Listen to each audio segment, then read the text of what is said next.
Whether you're solving murders during breakfast, cracking cold cases on your commute, or playing amateur detective at bedtime, Amazon Music's got millions of podcast episodes waiting. Just download the Amazon Music app and start listening to your favorite true crime podcasts ad-free, included with Prime. When you really need care, you need 24/7 access to a care team, not a maze of paperwork from a third party. Every day, America's hospitals and health systems show up for you. Navigating healthcare can feel overwhelming, but you can count on real doctors, real nurses, real people, providing quality, around-the-clock care when you need it most. They're in your corner, in communities across America. Your neighbors, your lifelines, right beside you, holding your hand and helping find answers. That's what putting patients first actually means. Learn more at strengthenhealthcare.org. Brought to you by the Coalition to Strengthen America's Healthcare.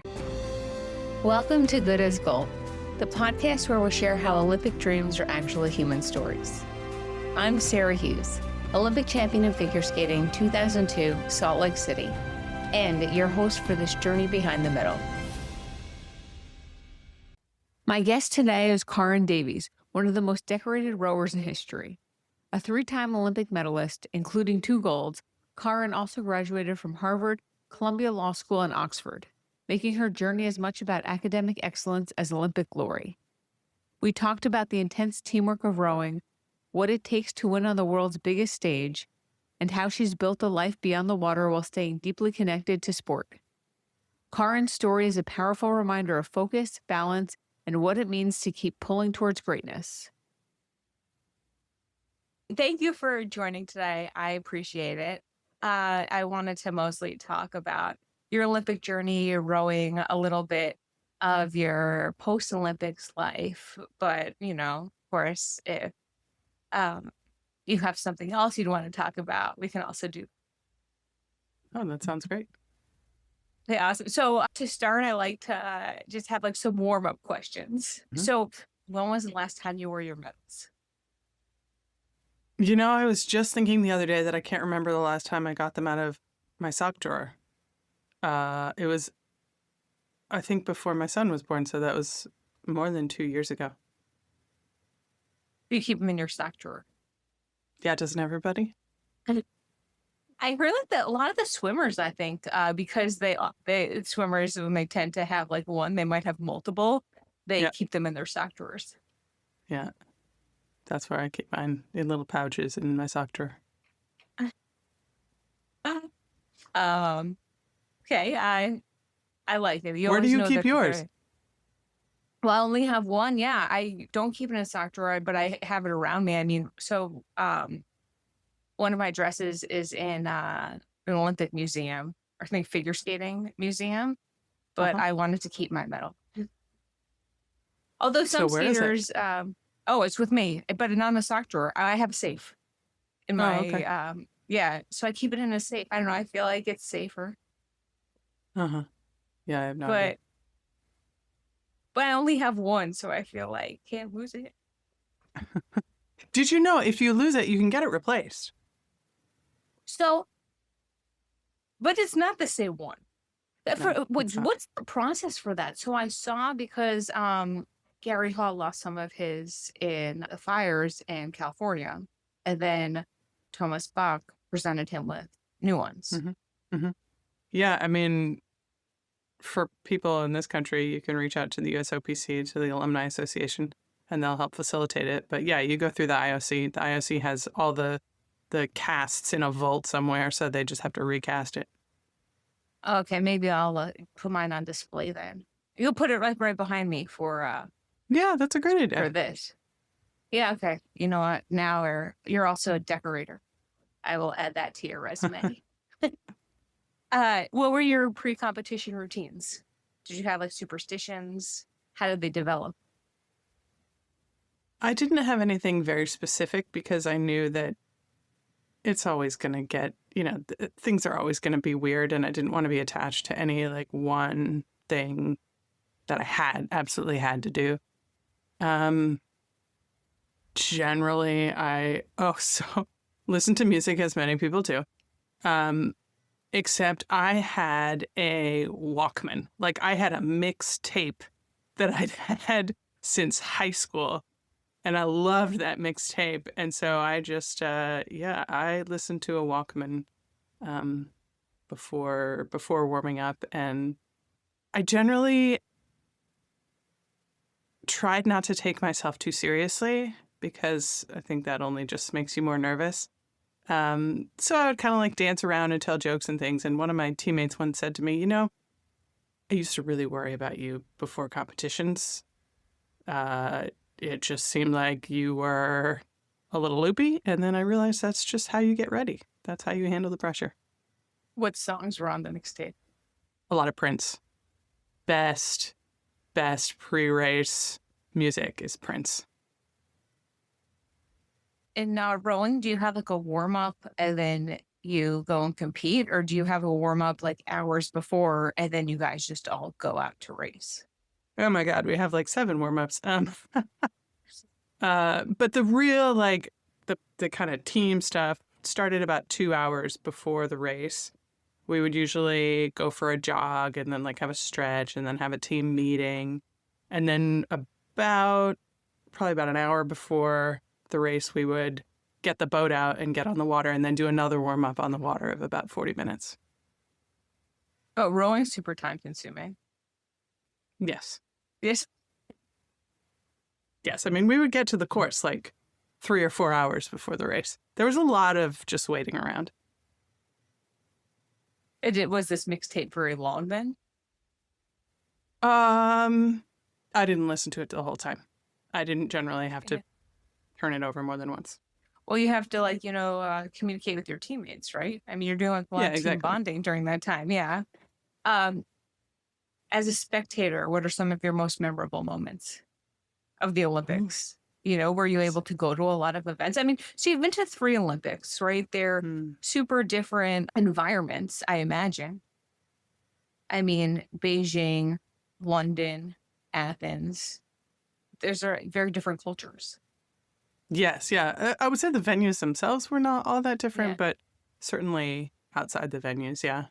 I remember I was walking down the street in China and obviously, like I was very obviously an athlete. I'm tall and white and I was wearing Olympic gear. And this woman came up to me and asked me to sign her baby's forehead. She had no idea who I was, but she just thought it was so cool. So I signed her baby's forehead. Aww. Yeah. What about the sports? Did you get to go see a lot of the sports?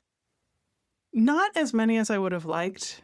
Just everything is so spread out. It's hard to get from one thing to the next. But I remember beach volleyball being very much a fun kind of party atmosphere. I think that was my favorite. I went to see beach volleyball in London. They had it like at the Horses Palace. Oh, I don't remember. But you were basically overlooking Parliament. Yeah. I remember I think you see like a Ferris wheel. The London Eye. Yeah, you could see the that, London Eye. Yes.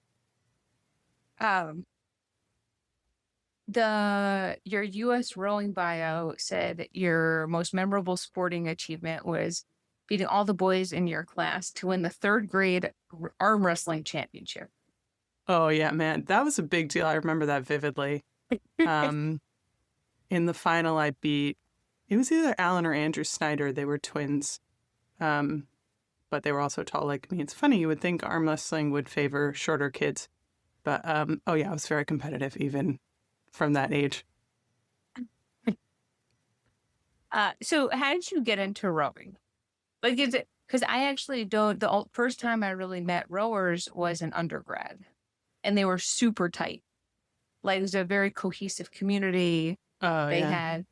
And so, but growing up, I didn't know any rowers. Right. Well, I mean, a lot of that depends on where you grew up, right? Where you grew up, yeah. There's only rowing in certain places. You kind of need a large body of water. I was scouted in the supermarket when I was 12. I was already very tall. I was like 6 foot tall, basically, at 12 years old. And the coach of the local high school / club team saw me with my father. And he was like this big, gruff guy, very weathered. Coaches often look kind of weathered from being in the elements. And he strode up purposefully and he said, "I want you for rowing."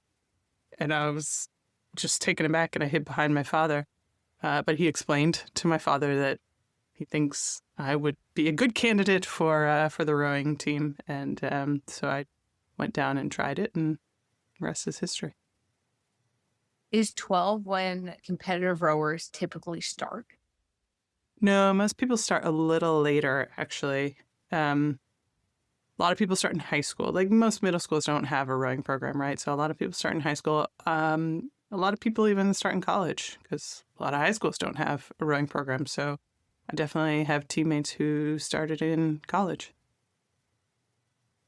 Did you know right away that this was something that you'd want to spend a lot of your time doing? I did. It kind of goes back to what you say about rowers being very tight, right? Like I was an awkward kid, didn't have a lot of friends. And then I went down to the boathouse and I was like, these are my people. These are fellow, tall, awkward kids. They will be my friend. And also I was good at it pretty much right away. So when you're good at something, you want to do it more and then you get better at it. And it was this virtuous cycle where I improved very quickly. And that was very validating. Is rowing like a family thing? No, no one in my family rowed until I started rowing, although my brother also started at the same time. Did you row together, or how much older is he than you? He's 2 years Or is he older. younger? No, we were Okay. 2 years older, yeah. I mean, we were rowing out of the same boathouse, but in different boats, kind of on different teams, basically, in high school, yeah. What's the typical day of a rower like? Because I feel you do a lot of, I guess it's like off boat training. I mean, we call it off ice training. What do you call it? Oh, I think I would call it cross training. Cross training. Okay, that works. Although, if you're on a rowing machine, I wouldn't call that cross training. That's, I guess people call that indoor rowing, and we do a lot of that. I assume you're talking about like a day in the life of a rower training for the national team. Yeah, day in the life, yeah. Yeah, usually we'll row 2 to 3 times a day. And what's interesting, people always tell me, oh my God, you're a rower, you must get up so early in the morning. But if you're training for the Olympics and that's like all you have to do all day, you don't have to start at 5. It's like our first training session was usually like between 6:30 and 8:30. Like we would start in that window kind of. And a lot of it depends on the weather. Like a lot of bodies of water get rough in the middle of the day. So in that case, we'd have to go a little earlier. But if not, then we could go a little later. But we would usually row in the morning. And then our second workout of the day would be kind of late morning. And that's either another session on the water or maybe weightlifting or, I don't know, sometimes running, but not that often.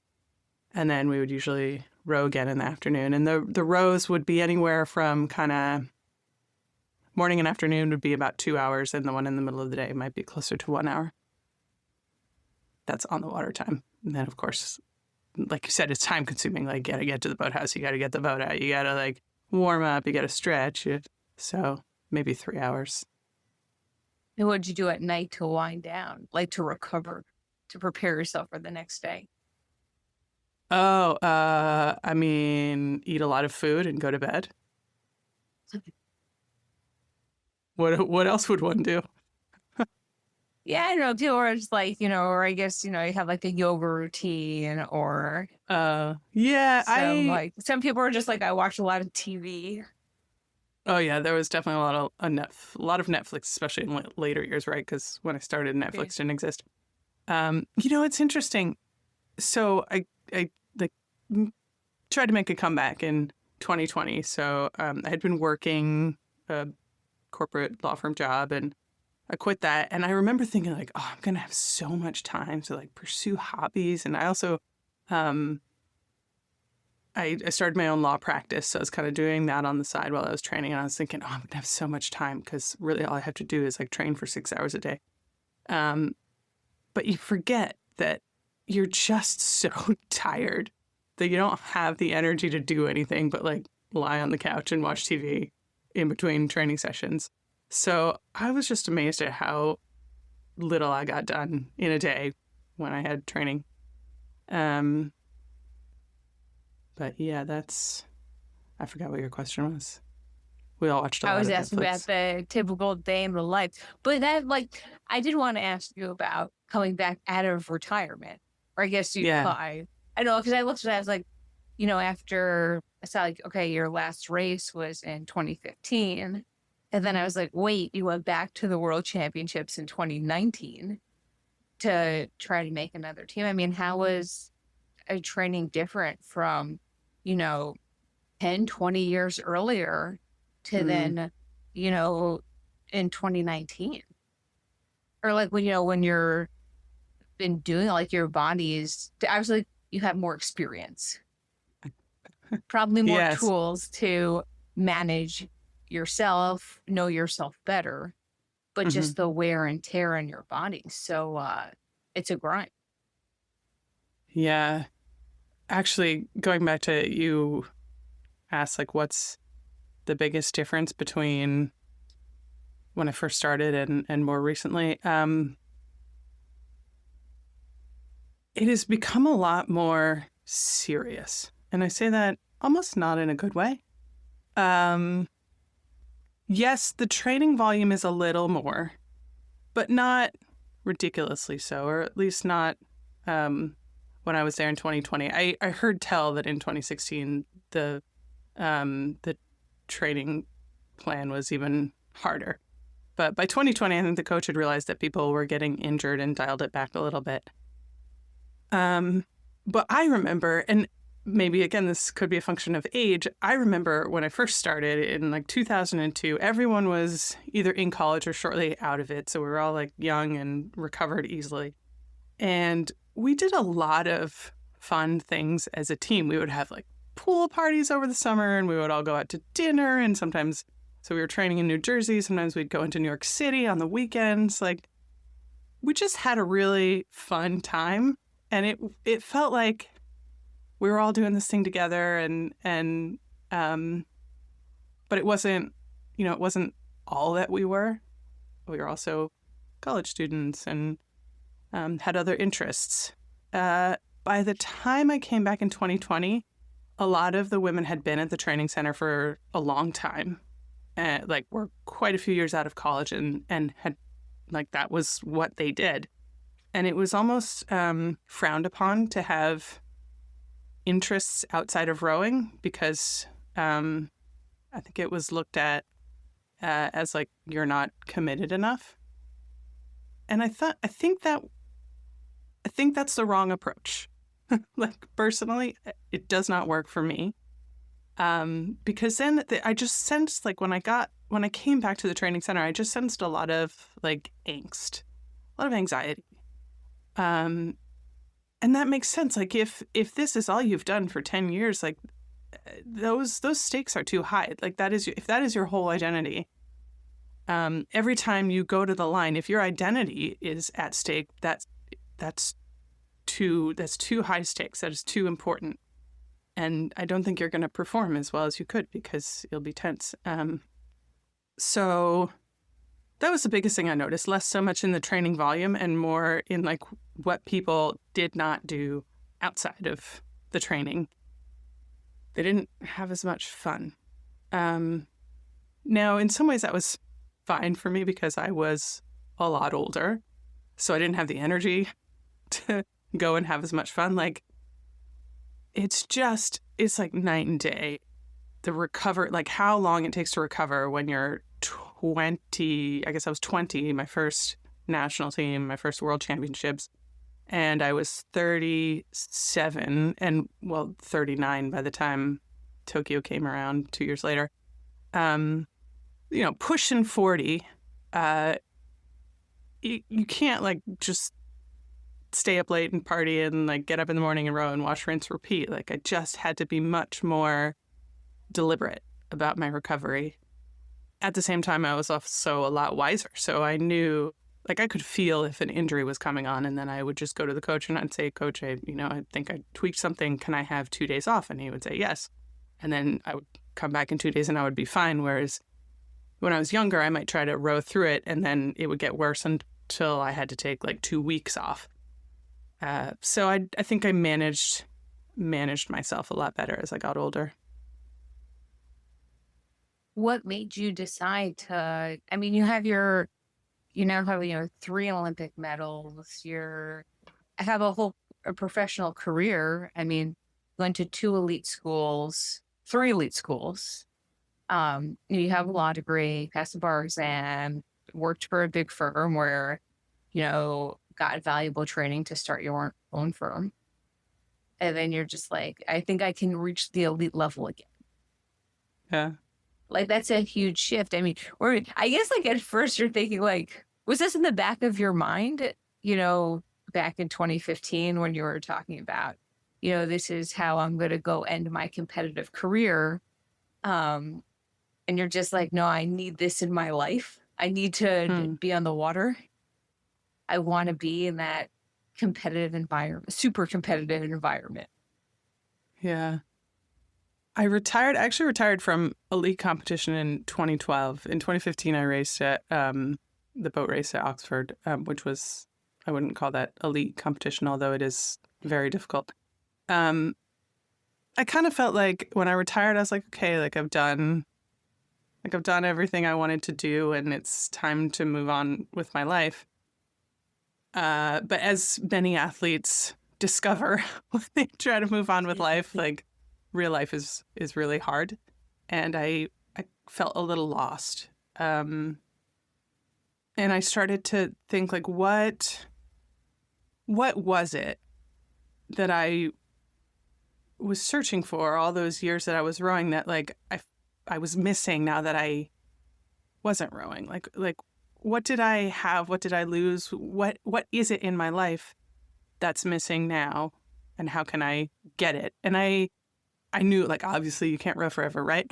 But I just had this feeling like there's something I can learn about myself if I go back, now that I have the perspective of having worked for a few years. I mean, I was out of the elite rowing circle for 7 years. And I knew it was a long shot to make the team. So I thought really carefully about, like, why am I doing this? And I wanted it to be worth it whether or not I made the team. So I set my goals. I had set 2 goals, and I actually shared these with the coach before I returned to the training center. One was I want to learn something, just like I said, like I want to learn something about myself. And I want to be a really good teammate, because I wouldn't say that I was a bad teammate in my early years, but I hadn't put a lot of intentional effort into it. And I just had this feeling that there was something about being part of a team, like that's what I was really missing. And I wanted to, like, really get the most out of that I could. So yeah, that's it. Well, and also, can I actually do it? Well, I asked the coach, like, a year before I wanted to return, I asked the coach, what metrics do I have to hit? And he gave me 2 metrics, both on the rowing machine. And I said, okay. And I spent about 6 months and I hit them. And I thought, well, I guess I can do this. I mean, I certainly wasn't the fastest on the team. In fact, I was basically the slowest on the team when I came back to the training center in 2019. But I at least knew that I belonged there. Well, I hoped. But it's interesting because that's actually not how it turned out, at least not at first. So in 2019, it's like June of 2019, and I pack up my car, pack up my life, drive down to Princeton, New Jersey. And I have this image in my mind of this, like, glorious homecoming where, I'm welcomed back into the fold, and I'm seen as like a leader and a matriarch, and I can mentor the younger athletes. And I showed up at the training center, and everybody just kind of gave me the side eye. Like, what are you doing here? And it felt really out of place.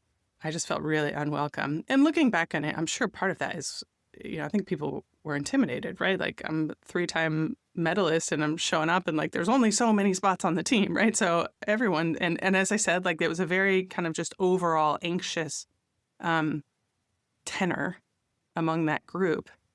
And I actually talked to the coach sometime during that year. I talked to the coach about it, and he said, I was like, I don't know about the attitude, right? I don't know if it's conducive to going fast. And he was like, yeah, I know. I don't know what to do about it. So, I'm not the only one who noticed this. But yes, I showed up and I just felt so out of place. And I was like, okay, well, like, maybe if I just get faster. Like maybe if I prove myself, then I will be welcomed into this group. So I just put my head down and like worked as hard as I could, which mind you, we said earlier, like when you're pushing 40, like you can't train like you used to. So even though I was trying to prove myself, I think a lot of people looked at what I was doing and thought she's not doing enough. So yeah, things just like, I did get faster. I actually, by the time, like a little bit before we went into final selection for Tokyo, I was actually like almost at my personal record on the rowing machine, which I hadn't hit since I was like 22 years old. So like, you know, the training was working, but I still didn't feel like a part of the team. I still didn't feel like I could be the teammate I wanted to be. And it was right around then that the COVID hit and the games were postponed for a year. And I had this reckoning where I was like, what am I doing? Like, yeah, I'm faster, but I'm not, like, I don't know what I've learned and, you know, I don't belong here. And so I thought a lot about quitting. But then I also thought, well, I put all this effort in and I've been given another year to figure out how to do better. So in a way, that's a real gift, and I don't want to waste this gift. So that summer of 2020, everyone was like training on their own. We'd all dispersed, you know, in isolation, whatever. And I called everyone on the team and I asked her one question. I said, what can I do to be a better teammate to you? And everyone was really surprised. As you can imagine, like one teammate said, I don't know what to say. No one has ever asked me that before. I got some really harsh feedback. One woman whom I've known for a while, she started training in 2006. She said, Caryn, I've known you for 15 years. And in all that time, I have nothing good to say about you. And furthermore, I don't think you deserved to be in the boat in 2012 when you won gold. She wasn't in that boat. And I said, oh, wow, okay. Yeah, so that hurt. But I also said, okay, well, thank you for that feedback, but you haven't answered my question. How can I be better? And there was one woman who gave me the most valuable feedback. She said, look, Caryn, I want you on this team. I know you can make us faster, but there's a reason that people don't like you. We think that you act entitled. You show up and you act like you're going to make this team no matter what, and you don't even have to try. And I was really surprised when she said that, because that wasn't how I felt inside. I felt like I was bored. Like, you know, I didn't think I was going to make the team. I felt scared that I wasn't good enough.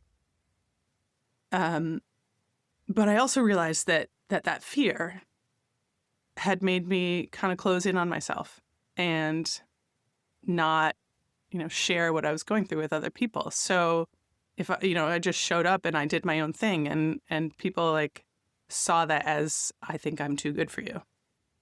So after that, I made a really conscious effort to be vulnerable with people and just say, like, here's what I'm going through and my struggles. Like, tell me about yours. Like, how can I help you? And over that fall and that spring, after we started training together again, things started to really shift. I started to feel more part of the team. People started to ask me for advice. I felt like I could actually be the teammate that I had wanted to be.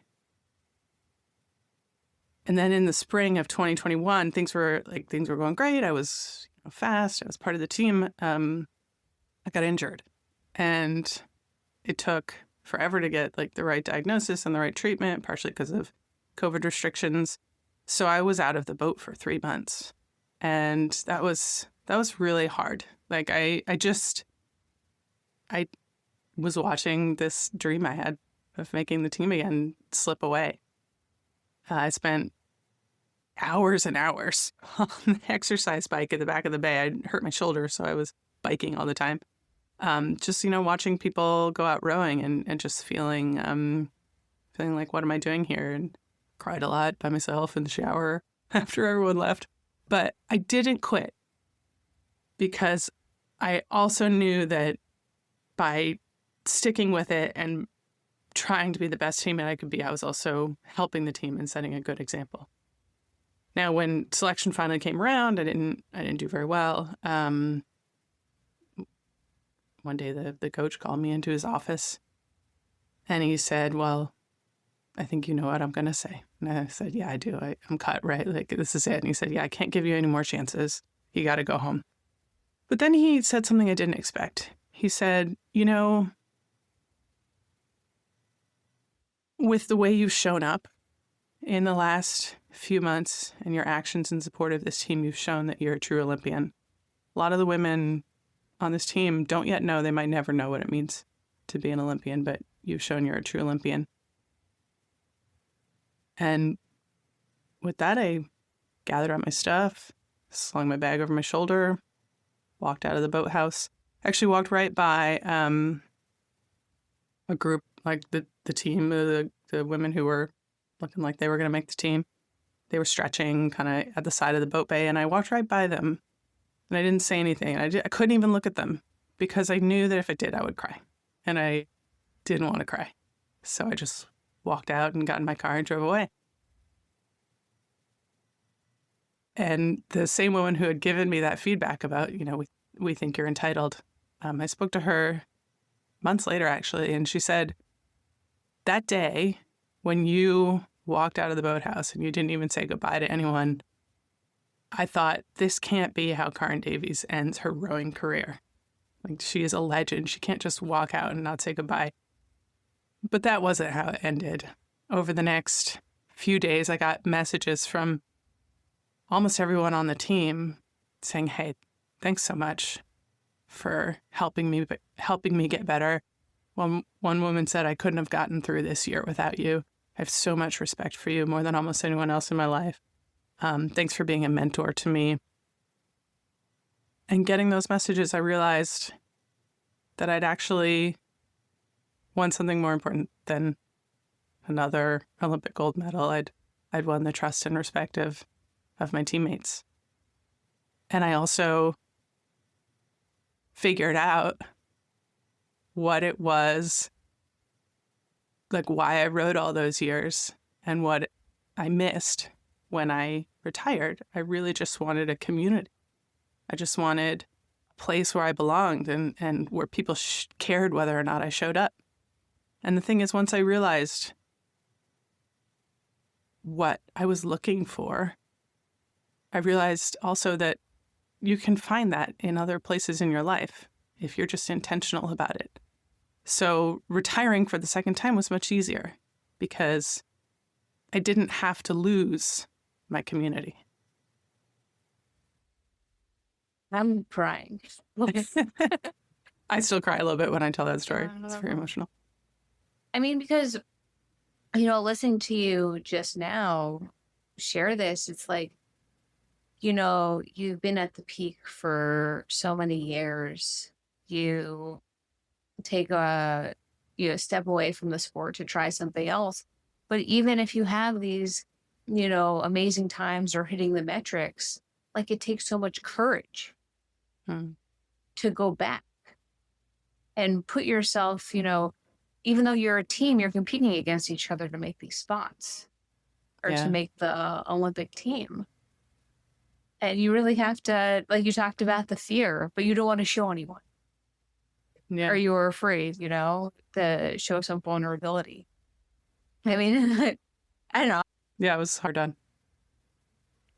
What made you have the idea, or what gave you the idea to call the other women and say, like, how can I be a better teammate? I knew that what I was doing wasn't working. And I also know that feedback is the best way to get better, right? There's only so much that you can figure out on your own. And I realized I needed help. And who better to help me figure out than the people that I had spent the last year with almost every day. How political is the selection process for the Olympics? Like, had it changed from when you first went to the 2020s? It depends on who you ask. And it also, it depends on the boat. There's a different selection process for different boats. Like the single is a straight trials, right? So I would say that's not political. I'm sure, there's reasons you could say it is. The 8 is chosen by the coach, and it's gotten different over the years. Like it was very subjective in the start. And now in more recent years, it's shall we say it's better documented, and it's more objective in terms of, the coach has to back everything up with numbers. But I also think that we've lost something with that, because there are some intangible things, like if you are just a really positive person who makes everyone else around you faster, it's really hard to document that, right? Like it's hard to show that with numbers. And team cohesiveness in general. I think we've, going back to how the tenor, the atmosphere on the team, I think that has affected things. But it's interesting. So halfway through, well, I guess it's not really halfway through, but halfway through my first rowing career, I started hanging out with some people who very much believed that selection was unfair and that it was political and et cetera, et cetera. And I really absorbed that attitude, and it made me really negative. And it was just, I kind of butted heads with the coach a lot. And there was one day I remember that really changed how I thought about it. The coach said to me, "Look, this isn't about me. Coaches don't get medals. This is your Olympic Games. This is your athletic career. And what do you how are you gonna shape it?" And then the assistant coach also said around that time, she said to me, "Performance speaks for itself." So I basically completely changed my attitude. And part of that is I also changed the people I was hanging out with, where I just decided I can't control all this other stuff that's going on. Some of it was probably in my head. Some of it was real. I can only control what I do. And once I changed that attitude, I found I was a lot faster and a lot more successful. So I think it says a lot about, who you surround yourself with, your attitude. Is selection perfect? No, it can't be. I don't know. It's an art, not a science. But I do think, I do think the coach made a lot of good decisions. We had a great team and we won a lot of medals, and I love the women that I trained with. So, How did you get into the stroke seat? Were you just against when you're in the selection process? I guess the first question would be how you got into the stroke seat, because that's for people who don't know rowing, from what I've learned from it, and correct me if I'm wrong, is that it's a really important position because you're setting the cadence, the tone. You're basically the metronome for the rhythm of the boat. Yes. Yeah. And are you only then competing against other people who are in that same exact seat? Great question, right? And that's one of the things that I mentioned, someone told me, "I don't think you deserved to be in the boat in 2012." So, I was in the stroke seat, right? And there was another woman who was a lot faster than me in a lot of other situations. But we did a head-to-head race in the stroke seat, and I beat her by a lot. And so the reason was I am better in that seat. Now, you could argue, okay, maybe the coach needed to reshuffle the boat, find someone else to put in a stroke seat, and then put her in a different seat. And, maybe that would have been more fair or more faster, who knows what. But by then I had a lot of experience in the stroke seat and I knew how to do it well. And the secret, or like the whole point of that position, and actually, I might even argue any position in the boat, but especially in the stroke seat because you have so much influence. The whole point of being in that position is not to be fast yourself. It is to make the people behind you faster. It is to make the boat go as fast as it can. And that's one of the things, like in my early rowing career, I actually got put in stroke seat in college when I was a freshman in college. I had no business being there. I didn't know what I was doing. Like, we were not fast, and I did not help in any way. And it wasn't until I was, older and more mature and had a lot more racing experience under my belt. And even there's like a specific point, and I can tell the story, but it's another long one, so I'll tell the short version. When we were training for, like, leading into the games in 2008, I'd actually been stroking for a couple of years, and I was good at it, but there was this training session where we were just not going fast, and the coach said, that's not good enough. And I had this moment after training that day because I was really like, oh man, like, we're not good enough. Like, what can I do? I felt a lot of pressure because I'm in the stroke seat. And I realized, oh, I'm not here because I'm a good rower. I am here because I make other people better. And so instead of like trying to be the best rower I can be, I need to do whatever I need to do to make other people better. And so I actually changed how I approached a race and the race plan in a way that I was pretty sure would, help the boat overall, even though it was not necessarily the best thing for me and my physiology. And it worked. We got faster. We had a great race in Beijing and won. So I think that was the day that I went from being like a good athlete and a good stroke seat to a great one, is I realized, well, actually my job was up there and it wasn't about me. Wow. I want to talk a little bit about the Olympic experience because, you've been talking now about making the Olympic team, but you have so many world championship medals, World Cup. I mean, what's the difference for you or in the rowing community between being part of the Olympic experience or being named to the Olympic team versus a world championship or a World Cup? The competition itself is actually really similar. I mean, it's like the same people doing the same thing, right? Like, everyone ups their game in an Olympic year, but at the same time, you look around and you're like, okay, well, I know who's going to be fast. I've seen these people at the last 3 world championships. This is not a real surprise. The difference is suddenly everyone else in the world cares. And so there's just a lot more pressure. Like, you get to the venue and there's all these like sponsor signs and flags and cameras and, press conferences. And so I think the athletes who are the most successful are the ones who can just kind of like not let that affect them. We're just rowing. Like, we're just out here to have a good time. And in the grand scheme of things, it's really not that big a deal. In fact, so in 2008, our coach, he was great at like pre-race prep. He was always so calm, like really good at just like getting us in the right mindset.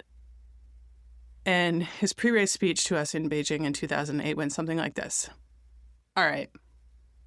So this is just another race. Like, you guys have been winning. Now, at that point, we'd won the last 2 world championships and like every World Cup. He's like, you guys have been winning for years, just like go out there and do what you always do. It's really not a big deal. And we were all like, yeah, that makes total sense. Okay, yeah, we'll just go out there and do what we always do, which is win. And then we did, right? And we get back to the dock and he meets us on the dock and we're about to go get our medals.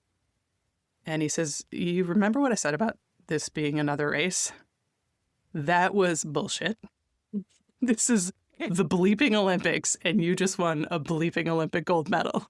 And I just remember feeling like, wait, you lied? But it was exactly what we needed to hear. And it's sort of true. Like, nothing, I mean, I'm sure, well, I don't know. I don't want to speak for you. in a sport, especially in a sport that is not that popular publicly, like nothing really changes. And in fact, I was actually really disappointed and sad about how little changed after you won a gold medal. Like, people don't recognize me walking down the street, you know. Somebody once said to me, if I were you, I would never have a bad day. I would just put on all my Olympic medals and I would stand in front of the mirror and I would be like, you are amazing. And when he said that, I was profoundly sad, because that's what you tell yourself when you're training, right? Like, if I can just accomplish this goal, the rest of my life will be made. Like, I am enough for the rest of my life. And, you know, at risk of ripping off a line of Cool Runnings, if you weren't enough before the gold medal, you won't be enough after it, because the high lasts about 2 weeks and then you're back to the same person. And if you were miserable before, you're going to be miserable after. So yeah, you know, it's just at some level, it's just another competition. And that's how you have to approach it. I want to play this game that we have. It's called Torture Tin. So torch is something that you think is torch. Oh, torch. Tin. Torch or tin, like fire. Like, oh, that's awesome. Fire. I think that's great. And tin would be like, that's a bad idea, or not great. Okay, so actually the first one, I don't even know if rowers do it, because first, rowers posting splits on social media during the games. Torture tin. First, do rowers do that? Wait, if I was a rower, I think I would do splits? Their own, to brag. Oh. You're like, this is not something rowers do. I mean, I don't care. You know? Well, okay, so here's the thing. To me, if someone walks up to you and they lead with, this is my erg score. And when you say splits, I assume you talk about on a rowing machine, because like on the water, it's, you know, it depends too much on the conditions, right? If they lead with, this is my erg score, I'm like, okay, like, don't care. Like, doesn't mean anything. Yeah, okay, you're strong, but, you know, does it float? Like, can you get in a boat and move a boat? So to me, if someone gets like really into talking about their scores, their splits, that means they're not that good, because they haven't gotten to the level where you realize it doesn't matter. So I guess tin. Well, I mean, I was reading about how you competed in this indoor rowing championship, Crash B. Yeah. And it was like, this is such an impressive time that you had to a non-rower. I don't know about the time. So, I mean, I think this is more for rowers, just to psych out other rowers, I guess. But let's talk about what Crash B is. Okay, Crash B is a I mean, it became the World Indoor Rowing Championships. Well, and then that also went its separate way. But Crash B stands for Charles River All-Star Has-Beens. Oh, wait. Actually, I think I wrote this down. Wait, this is Charles River Association of Sculling Has-Beens. Oh, wow. I thought it was All-Star. Well, anyway, whatever. It's a bunch of has-beens, right? It's a bunch of guys in the 70s who decided to like create an indoor rowing competition because they were bored in the winter, but they did not take themselves too seriously, as evidenced by the fact that they called themselves has-beens. So the whole point of this indoor rowing thing is you're not supposed to take yourself too seriously. And so whenever someone starts taking themselves too seriously, that's when I know that they're not really a rower. But you go out to compete. Is it like a fun atmosphere? What was the competition like? Oh no, it's terrifying. I want to throw up just walking in the door. You don't actually do it because it's type 2 fun. Have you heard of type 1 and type 2 fun? No. Okay, type 1 fun is fun while it's happening. Type 2 fun is fun when it's over. Like most of rowing is type 2 fun. So you do it because it's like, it's just painful and not fun at all, but then you can say you've done it. Okay. Do you think in your life that you get more enjoyment out of type 2 fun? I feel like law is probably a lot of Yes. type 2 fun. Well, for me, it was a lot of type 2 fun because trying to figure something out can be extremely frustrating. And then when Yeah. you figure it out, you're like, oh, Yeah, exactly. like Yeah, a small amount of euphoria. yeah, type 2 fun like builds character and it makes you feel good about yourself in the long run. Yeah. Okay, so forget about the first one. The Peloton rowing machine, torture tin. Oh, okay, so there's several different versions. I think it's a torch. I think anything that brings rowing to a wider audience in whatever form is great. I prefer the less expensive versions. I mean, you could go on YouTube and like there are loads of athletes, myself included, who have posted videos of like, you know, here's a rowing session and follow along with me. So yeah, I prefer the DIY version or at least the less expensive version. Do you Peloton is think way you too could ever expensive. coach rowing? I thought about it. I actually applied to a coaching job a couple years ago. It's hard. It's a hard life. Coaches are so important. So you can really you can really affect. I say affect that. You can make young people's lives better, and that's important. And it's hard. So I don't know if I'm up to it. Prioritizing education alongside Olympic prep. Torture tin. Oh, torch, absolutely. I gotta walk my talk and talk my walk. Yeah, no, I mean you can't. We just talked about how you can't be a professional rower, so like you got to figure something else out for the rest of your life. The properness of UK rowing regattas. It was a big deal when they allowed pros to row in the Henley.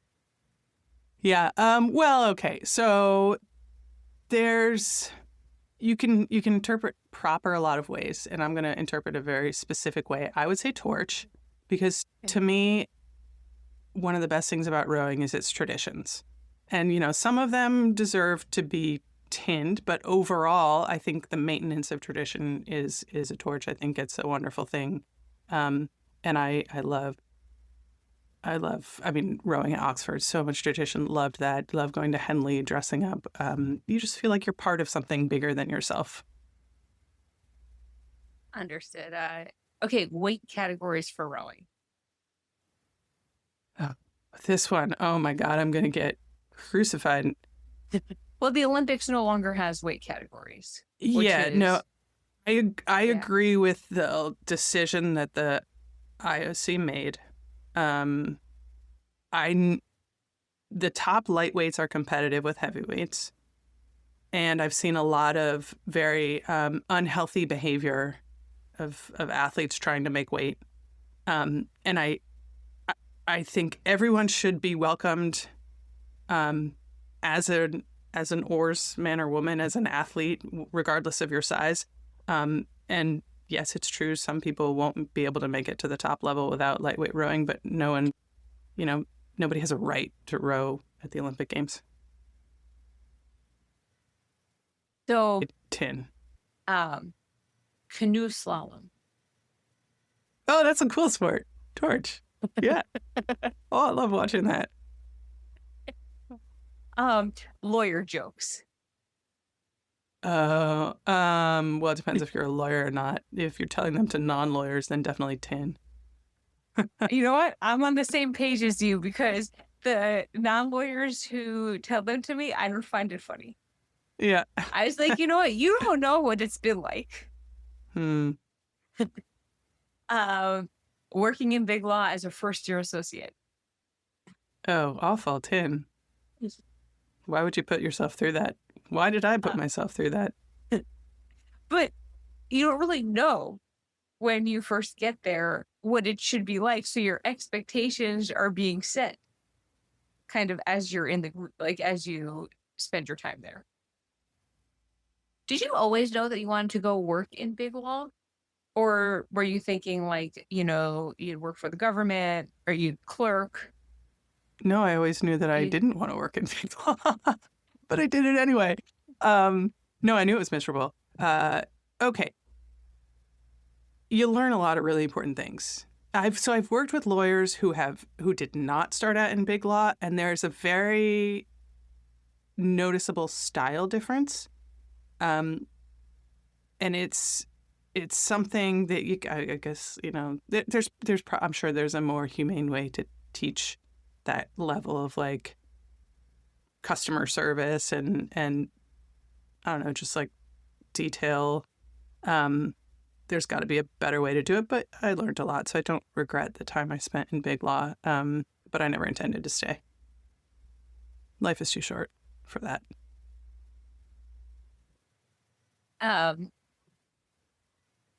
Yeah, I mean, it's you sign up for a specific experience. Although maybe Yes. now it might be changing a little bit. I don't Do you think think? so. No.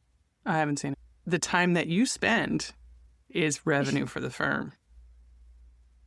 I mean, the billing hours are probably the most inhumane thing about big law. Yeah, Yeah. I once asked a partner, how do you do it? How do you survive here? And he said, all right, here's what it is. You have to be billing like basically every second of the day. If you are standing in the shower thinking about a client's issue, you bill for that time. And I was like, because I had been, basically like I was too honest. Like I was stopping my clock when I went to the bathroom. And he was like, you can't do that. You'll never survive. So I just got a lot more efficient. The numbers are so important, like the amount of hours that you build. That's really all that they care about, which is Okay, dumb. enough law stuff. Yeah. Dancing is cross training. Torture Tim. Oh, ballroom dancing? Ballroom dancing. Sorry. Oh, well, it worked for me. Okay, how did you get into ballroom dancing?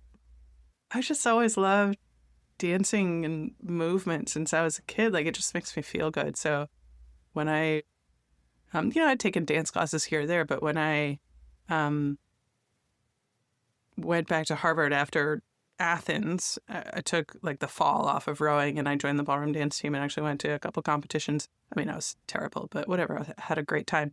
And I do think it helps. Like one of the things that coaches always said about me was like I had a really good, what do you call it? Just sense of where my body was in space, proprioception. Like I could make changes because I understood how what my technique was doing. And who knows? Maybe I liked dancing because I could already do it, but maybe I got better at it because I did dancing. Like the rhythm that you're setting in the stroke seat translate to ballroom dancing? Of like the count of 8? Are you doing count of 8 in ballroom dancing? Well, I was not a good leader. So the whole like following the music thing and like counting, not my strength. My strength was feeling what the leader wanted me to do and doing it. So I guess, but that did make me a good stroke because I was just talking about how your job in the stroke seat is to like feel what people behind you are doing and like give them what they need, right? I most of my time while I was in the stroke seat, my intention was on what was going on behind me and like the feedback I was getting between what I did and what they did. So I guess that's like a dancing thing, right? It's a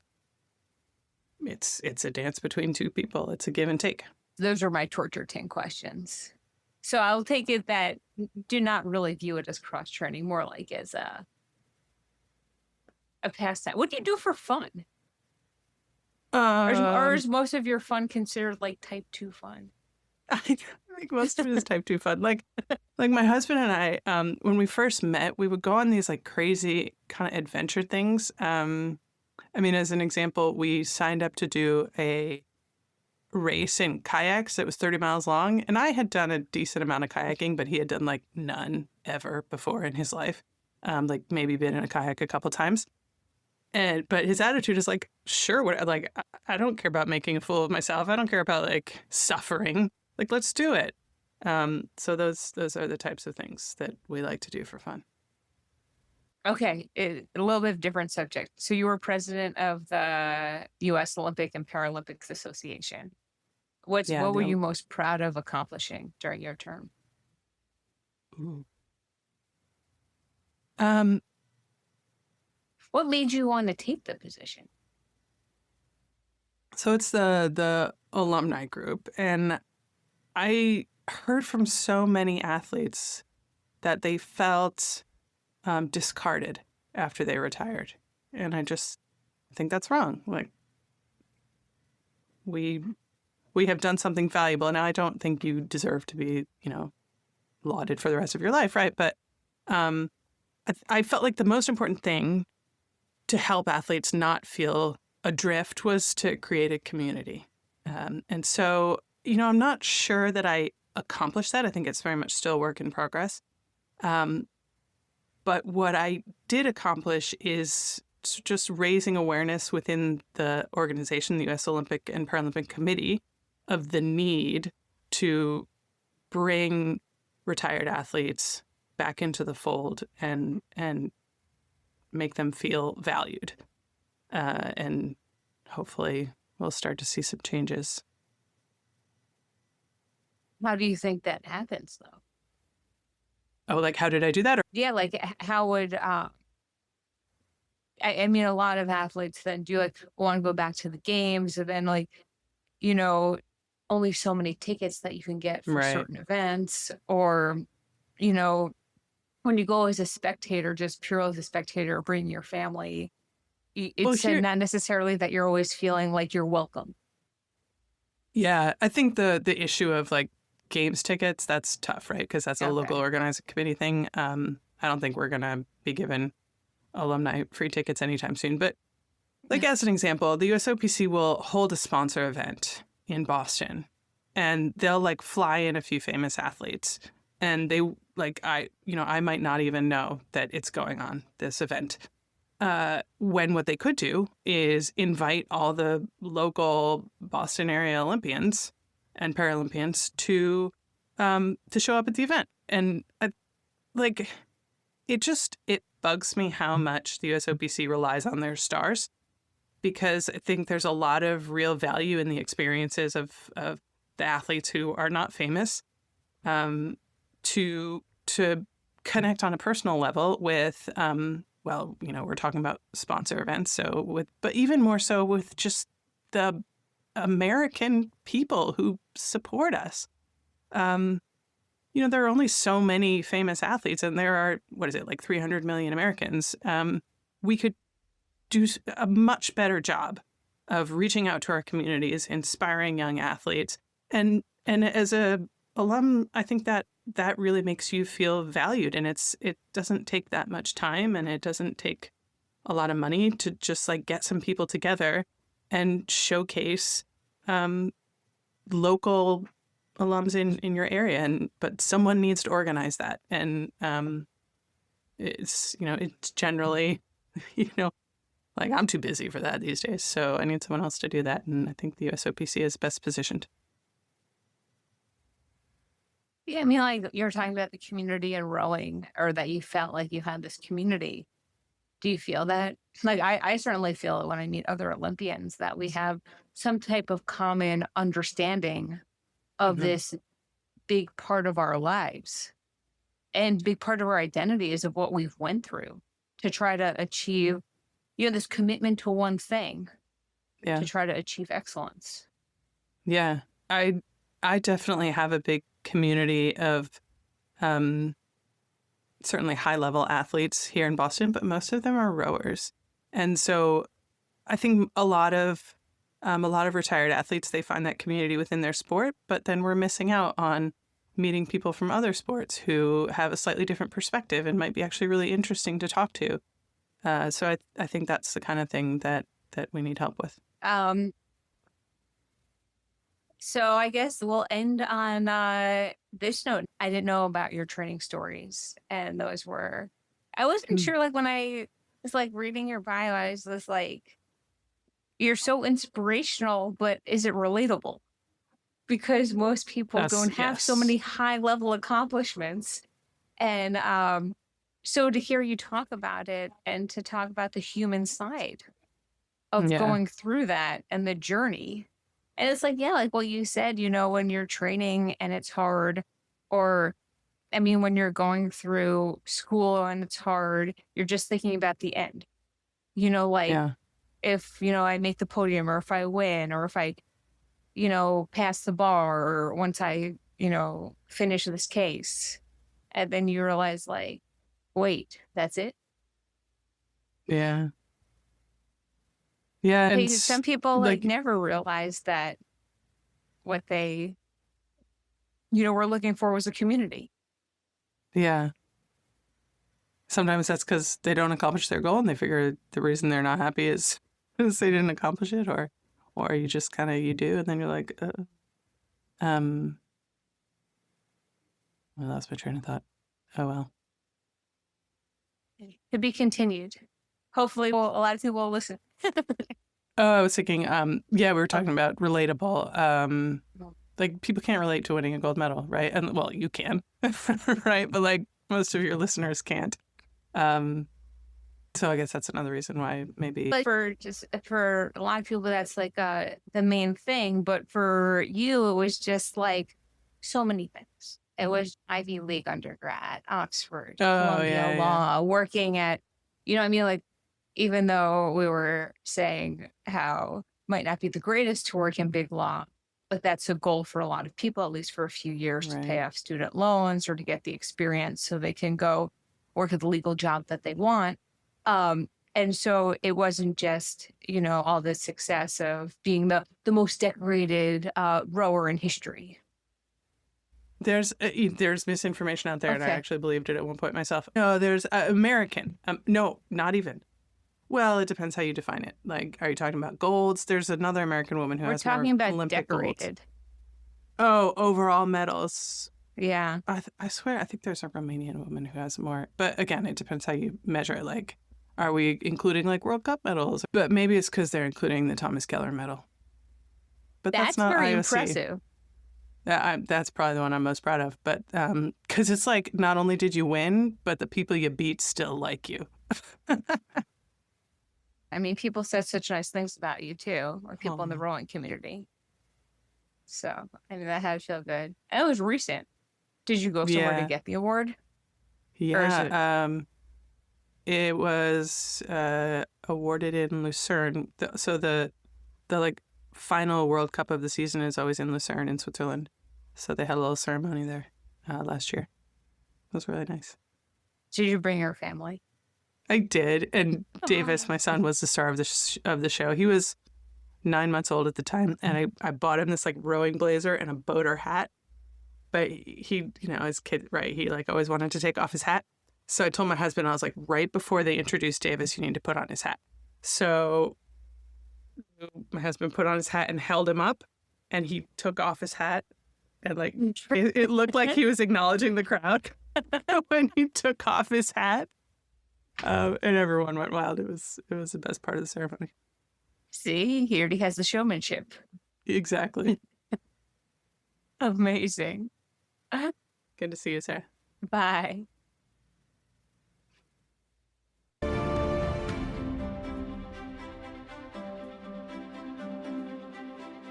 When you really need care, you need 24/7 access to a care team, not a maze of paperwork from a third party. Every day, America's hospitals and health systems show up for you. Navigating healthcare can feel overwhelming, but you can count on real doctors, real nurses, real people, providing quality, around-the-clock care when you need it most. They're in your corner, in communities across America. Your neighbors, your lifelines, right beside you, holding your hand and helping find answers. That's what putting patients first actually means. Learn more at strengthenhealthcare.org, brought to you by the Coalition to Strengthen America's Healthcare.